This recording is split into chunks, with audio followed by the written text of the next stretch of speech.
আসসালামু আলাইকুম। কেমন আছেন সবাই? আশা করছি আল্লাহর রহমতে সবাই ভালো আছেন। আজকে আমি আপনাদের কাছে মজাদার হাঁসের মাংস রান্নার একটা রেসিপি শেয়ার করব। হাঁসের মাংস রান্নার ক্ষেত্রে সবচেয়ে বড় যে সমস্যাটা হয় সেটা হলো হাঁসের মাংস রান্নার পরও গন্ধ থেকে যায়। যাদের হাঁসের মাংস রান্না মজা হয় না বা গন্ধ থেকে যায়, খেতে পারেন না, তারা আমার আজকের এই রেসিপিটা ট্রাই করে দেখতে পারেন।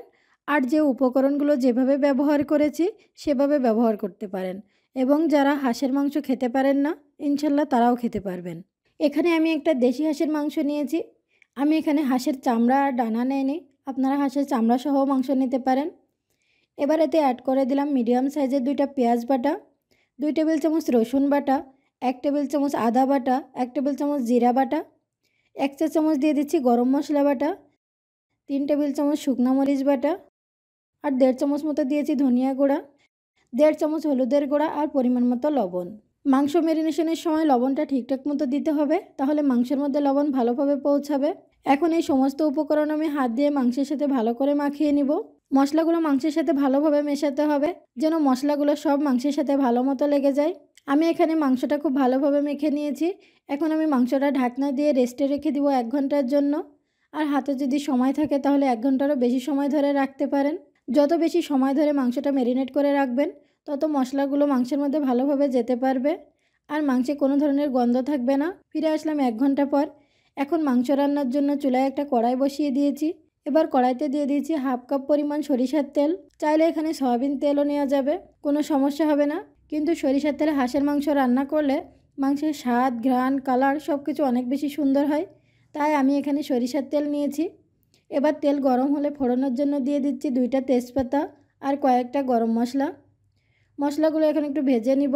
খুব বেশি সময় ধরে মশলা ভাজা যাবে না, তাহলে মশলাটা পুড়ে মশলার ফ্লেভারটা নষ্ট হয়ে যাবে।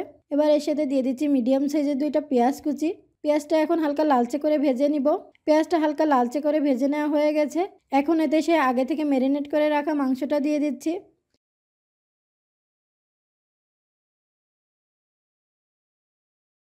কড়াইতে দিয়ে মাংসগুলো আমি মিশিয়ে নিচ্ছি। মেশানো হয়ে গেছে। এখন মাংসটাকে আমি ঢাকনা দিয়ে ঢেকে চুলাতে বসিয়ে রাখবো 10 মিনিটের জন্য। 5 মিনিট পর আমি ঢাকনা খুলে একটু নেড়ে দিচ্ছি।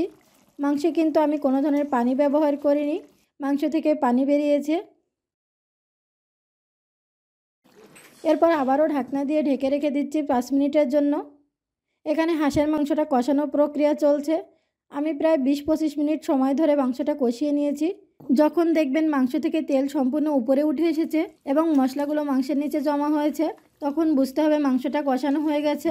আর মাংস কষানোর জন্য আমি এখানে কোনো ধরনের পানি ব্যবহার করিনি। মাংস থেকে যে পানি বের হয়েছিল সেটা দিয়ে আমি মাংসটা খুব ভালোভাবে কষিয়ে নিয়েছি। এ পর্যায়ে আমি মাংসের সাথে অ্যাড করে দিচ্ছি 5টি আলু আর 5টি রসুন।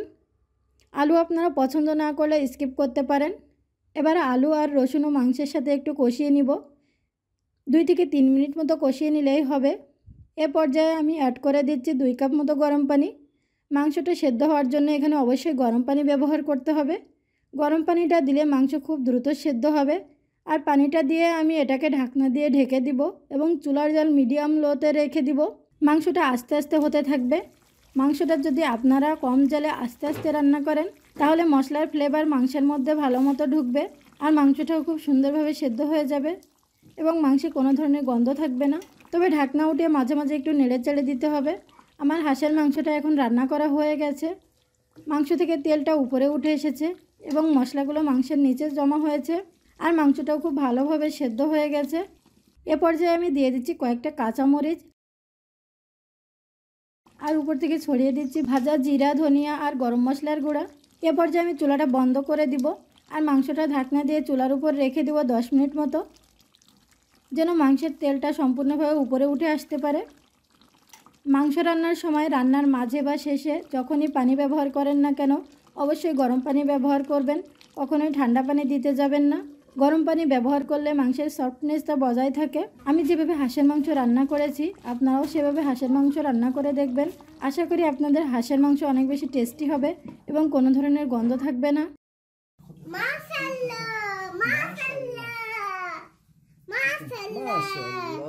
আমার আজকের হাঁসের মাংস রান্নার ভিডিওটা যদি আপনাদের কাছে ভালো লেগে থাকে, তাহলে অবশ্যই আমাদের পাশে থাকবেন। সবাই ভালো থাকবেন। আল্লাহ হাফেজ।